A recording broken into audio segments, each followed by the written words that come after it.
Welcome to the Wisconsin Department of Public Instruction Title I Shorts, a technical assistance web series to help make sense of the world of Title I.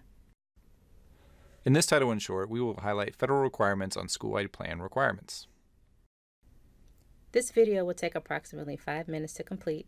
Audio is available for this video. Please have the appropriate speakers or headphones to listen. Please visit the Title I page on the DPI website for more resources and information on this and other Title I topics. Title I schools begin as targeted assistant programs, but another option is to serve students through a school-wide program.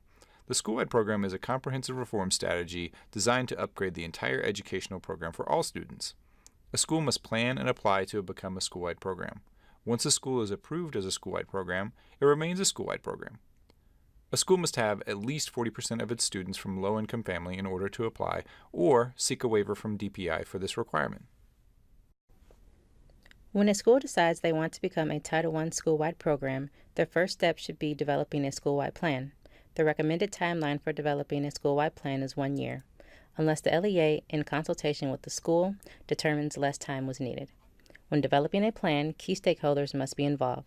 This includes school and district staff, parents, and community members, such as representatives from local tribal organizations. It is important that when developing the plan to coordinate and integrate other services, resources, and programs. One example is coordinating with a school's special education program. Let's look at the steps to developing a plan and applying to become a school-wide program. There's a lot of work that needs to happen in the year after a school decides to move to a Title I school-wide program. The identified key stakeholders will become the school-wide planning committee. The first step for the committee is to conduct a comprehensive needs assessment based on the relevant data such as achievement results, enrollment counts, demographic information, and surveys to determine the attitudes and perceptions of the school.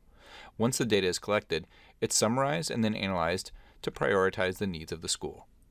The committee then begins to work on the plan to address the needs identified. The plan should identify specific improvement strategies, including the resources necessary for successful implementation. The plan should address who is responsible for each strategy, how it will be funded, and a timeline of start and end dates. For an effective plan, it is important to consider and identify what evidence will be used to evaluate each strategy. Once the plan is complete, the school may apply to be a school-wide program with DPI by completing the Title I school-wide application form. After the school-wide application is approved, the school may begin to implement their plan and work to upgrade the entire educational program for all students. Let's take a deeper dive in what must be in a school-wide plan. The plan must include a description of the strategies the school will implement to address the needs identified in the comprehensive needs assessment, with a particular focus on the needs of children at risk of failing to meet academic standards. The strategies must include a description of how they will provide opportunities for all children, meet the needs of all children, and use methods and instructional strategies that strengthen the academic program, increase the amount of quality of learning time, and provide an enriched and accelerated curriculum. If a school-wide program is consolidating state, local, and federal programs, the plan should include a specific description of the programs being consolidated. Once a school-wide plan is complete, it must be available to the LEA, parents, and the public. The information contained in the plan should be in an understandable format. The school-wide plan is the basis for the school's Title I Part A budget. In other words, the budget should support the school-wide plan. The school-wide plan remains in effect for the duration of the school's participation in Title I Part A.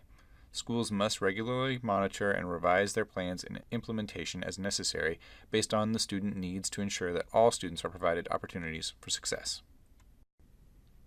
Thanks for joining us today. As always, for specific questions, please reach out to your district's Title I consultant or your CISA Network Title I consultant. Please take a moment to provide us with feedback on this video and what you are interested in hearing more about on future videos.